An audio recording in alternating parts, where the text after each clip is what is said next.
All this is Dr. Mubin Sayed. So no anosmia, no sense of loss of taste, no cough or almost no cough are the new symptoms. And this is what is reported by Dr. Angelique Coetzee from South Africa, who is the chair of the South African Medical Board. Plus, she is a general practitioner as well. She says that not only she is observing this, but she has consulted her friends, colleagues as well, and they all are observing this kind of new symptom set. So let's very quickly look at these symptoms. Just 5 minutes of your time. I know it's a weekend, so let's do this. Symptoms. And the references, let me just quickly, I'll show you the references afterwards. So first of all, what she says is that she is seeing symptoms of Omicron to be more like beta coronavirus, not beta coronavirus, but the beta version, which was the previous South African version 351, compared to Delta. So that is a very interesting thing. More like South African variant than the Delta variant. This is her own um, discussion, and I have put the link to the interview with Newsroom Africa where she is discussing these. So that is one very interesting thing. Secondly, this is really, really interesting. Anosmia not present. At least once again, she is looking at patients in outdoor. They are youngsters mostly because they're coming in outdoors. So please keep in mind that this is a smaller spectrum of the whole um, age range and comorbidity range. So sense of smell present, taste present. And she's saying that she was used to treating patients who had lost their sense of smell and taste when they were getting the COVID infection with the Delta, which means what? Of course, on the surface of it, here no sense of smell or taste. That means doctors will have to be careful that they do not dismiss this as a common cold. On the other hand, what is interesting is this means that this variant Omicron is not damaging the olfactory epithelium and possibly the rest of the epithelium, the surface cells, that much. So when it is not damaging them that aggressively, that is why the inflammation in the olfactory bulb, the area which smells, is not occurring. And this may be the reason why there is not a lot of cough either. So sense of smell is present, taste is present, which could also mean that possibly neurological symptoms may also not be aggravated. I'm extrapolating from this, I may be wrong, but these two are what she has said. This also could mean that long haul may not be that frequent with this variant. Then for the cough, remember originally when we started with the Wuhan, cough was a common symptom and runny nose was not. Then, with the Delta, runny nose became a more common symptom as well. Now, there is a newer shift again with the Omicron, and that is there is almost no cough or very mild cough or just some scratchy throat and throat pain, which also is another indicator that it is possible that the epithelial cells are not damaged that much, which may be a very good news. I'm using the words maybe and all that because this is one doctor and her colleagues' account. We have to see a larger set of patients. We have to see what really does happen. This is why I'm putting these words maybe because I cannot generalize it yet. So, throat, she says no cough or mild cough, mostly scratchy throat. What does that mean? For shedding, that means if somebody is coughing, you know that hey, that person may be shedding. But now if they are not coughing, they may just be shedding as if they're talking or laughing.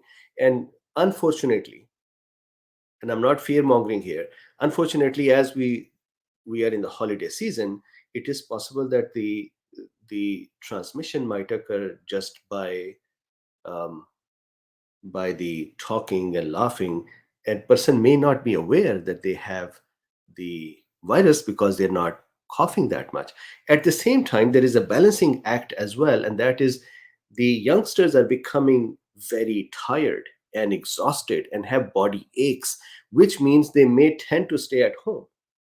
So on one end, throat, no cough, no scratchy throat. That means there would be an effect on shedding.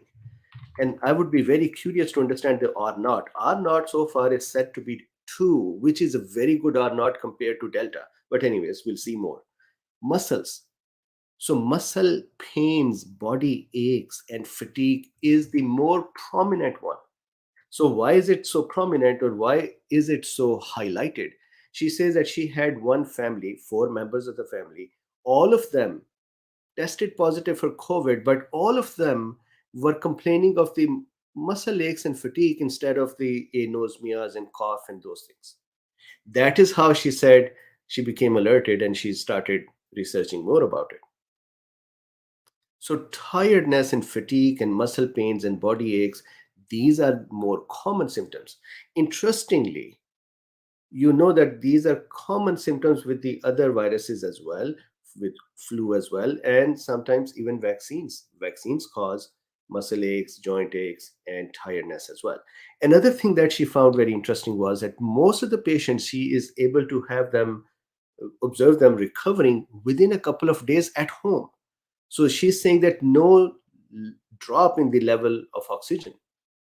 So that is also a very good news. Again, I'll keep repeating, one person and her colleagues account. This is not a study, so we'll have to continue to observe more. Then duration of illness, 2 days or so at home. People are not progressing towards the hospital. Again, these are youngsters as well. They generally do not progress towards hospital. So that may be the bias here. That may be the cause here. Older individuals do not know. So she does not know, and we do not know that how will this behave with the older individuals. My suspicion is that if the virus is not damaging epithelium or surfaces too much, then it may be possible that it does not become very aggressive.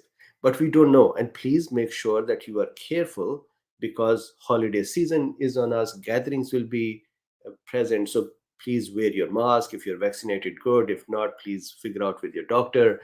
Have social distancing. Just be very, very careful. It is unfortunate that as the holiday season rolls around, this is what happened last Christmas as well. Remember, before the Christmas time, there was Delta that was appearing, and then all of a sudden, UK was kind of becoming shut down. So here, once again, we have unfortunately another situation.